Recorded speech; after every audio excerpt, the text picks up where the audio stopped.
नमस्कार, मी अजिंक्य भातंब्रेकर. तुम्ही पाहताय न्यूज 18 लोकमत. महत्त्वाची बातमी सुरुवातीला आपण बघणार आहोत. पंढरपूरमध्ये उजनीचा डावा उजवा कालवा फुटलेला होता आणि हा कालवा फुटल्यानं पाटकुल इथल्या खरात वस्ती भागामध्ये लाखो लिटर पाणी वाया गेलंय. कालव्याचं पाणी थेट शेतात शिरल्यानं शेतीचं देखील मोठं नुकसान झालंय. शेतातल्या विहिरीमध्ये गाळ भरलाय तर अनेक घरांमध्ये देखील पाणी शिरलंय. शेतकऱ्यांच्या हाताशी आलेल्या द्राक्ष, ऊस आणि डाळिंब या पिकांचं यामुळे आता अतोनात नुकसान झालंय.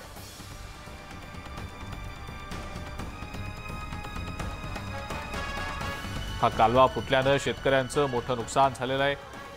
आपण या कालव्याची दृश्य पाहतो आहोत. सध्या अनेक घरांमध्ये देखील पाणी शिरलंय.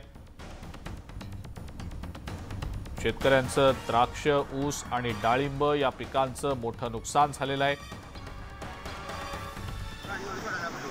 शेतकऱ्यांच्या शेतातल्या विहिरीमध्ये गाळ देखील भरल्याचं समोर येत आहे.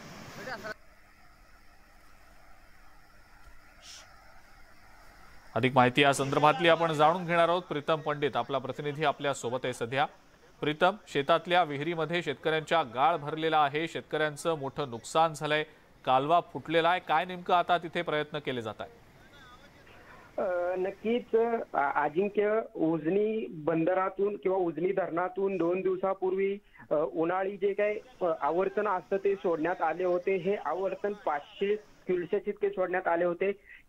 उजनी धरणातून जो उजवा कालवा वाहतो तो मोहोळ तालुक्यातून जात असतो. या उजव्या कालव्यातूनच जे काही सकाळच्या सुमारास काही कारणावरनं हा कालवा फुटला होता. त्याला मोठे भगदाड पडले होते. हे भगदाड पडल्यामुळे जे आजूबाजूचे शेत किंवा विहिरी असतील यांमध्ये हे पाणी मोठ्या प्रमाणावर शिरले.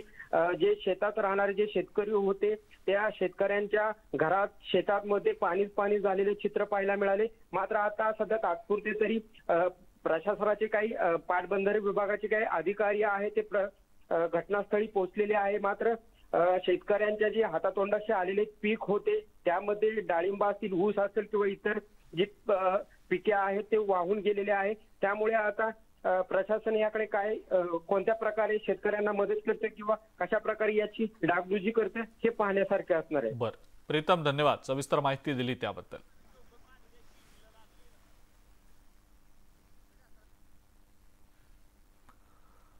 आणि